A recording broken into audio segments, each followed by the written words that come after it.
I'm standing here at one of the plow lines where not only can you feel the heat radiating, but you can see that the flames are still smoldering underground. The students were at each station for an hour-long demonstration before rotating to the next, learning everything from how to properly fillet a salmon to how to make a delicious tiramisu. There are currently over 22 majors offered for students in this program, some being in the College of Journalism, but they're hoping to offer more majors down the road as the program expands.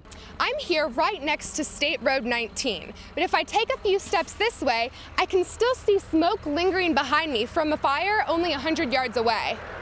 After a few months of campaigning, Nathan Scott and Lauren Poe have touched on all the hot-button issues in the city of Gainesville, but one in particular is bringing voters out today. The new biomass plant. The biomass plant, they say, is going to cost and raise our GRU bill. We went through a long process with this biomass. I think it's a very controversial issue. Sarah Kiley is a forensic anthropologist currently working towards her PhD in anthropology.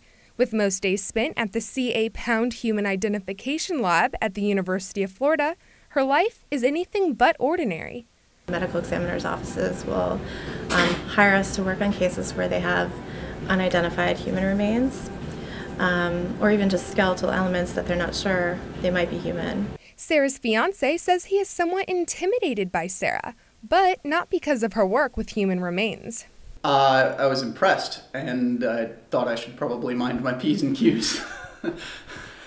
So what hobby of Sarah's is keeping Kel minding his P's and Q's? The answer is roller derby. But in the world of roller derby, no one knows her as Sarah. Instead, they know her as Hillary Clinton. Her friends at the Forensic Lab helped her pick her derby name based on her love of politics. And I've been dubbed the Secretary of Hate now that she's the Secretary of State. The roller derby league Hillary is part of is called the Gainesville Roller Rebels and was established in 2007. Girls first entering the league are known as fresh meat and practice separately from the team until they have established the skills necessary to compete. As an amateur, I can barely stand upright on two skates, so it's hard to believe that some of the girls on the Gainesville Roller Rebels actually started out at the same level that I'm at. This is exactly why every member must pass a minimum skills test before they can skate competitively with the rest of the team. And it's everything from being able to skate a minimum of 25 laps in 5 minutes to being able to receive hits and give hits safely and different kinds of falls. And speaking of falls, this is not a sport to be taken lightly. In fact, mouth guards, knee pads, elbow pads, and helmets are all part of the required attire to play the game. Because it can be very dangerous. I've seen, unfortunately, several people break their legs playing this sport.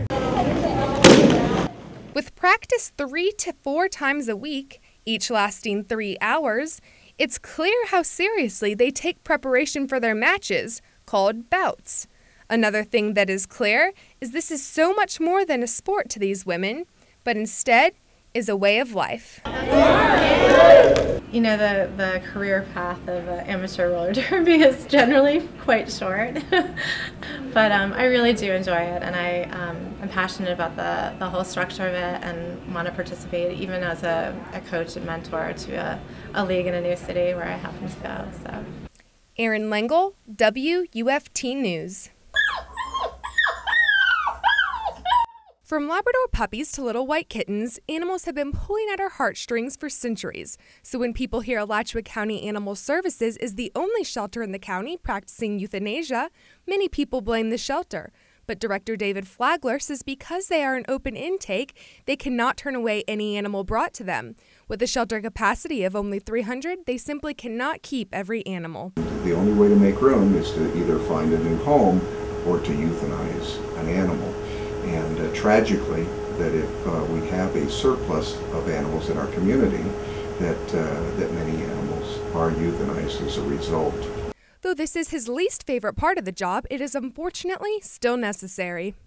On the other hand, the Humane Society is not an open intake shelter and therefore can maintain its no-kill status. And animals like this one here can rest assured, knowing they'll be safe until they find a home. The Humane Society is one of 5 pet rescue organizations in the county that is part of Maddie's Pet Rescue Project. This project is being funded by a Maddie's grant to work to end euthanasia. The Maddie's partners also include Alachua County Animal Services, Hale's Angels, Helping Hands, Puppy Hill Farm, and Gainesville Pet Rescue. The Maddie's grant was received in 2000. Since the program was implemented, the number of healthy and adoptable animals euthanized has dropped from over 6,000 in its first year to about 2,500 now in its 9th year. Many organizations are helping contribute to this decrease, and so are individual citizens. Gladys Coffrin is an animal activist who has donated to many causes and believes the community can help by making sure to spay and neuter their pets. And the best way to make sure that your pet's offspring don't end up at animal services and get put down is by having them sterilized. Gladys helped start Operation Pet Snip under the No More Homeless Pets nonprofit organization to offer low-cost spay and neutering. The executive director of this service thinks fixing your pet is more important than you realize. You have 2 adult kitties and they breed, and perhaps they have 2 litters a year. And then over the course of 10 years, if their kittens have kittens and their kittens have kittens and so forth, so after a 10-year period, those 2 breeding cats could have 80 million kittens. In its first 2 years, there have been 8,833 procedures done.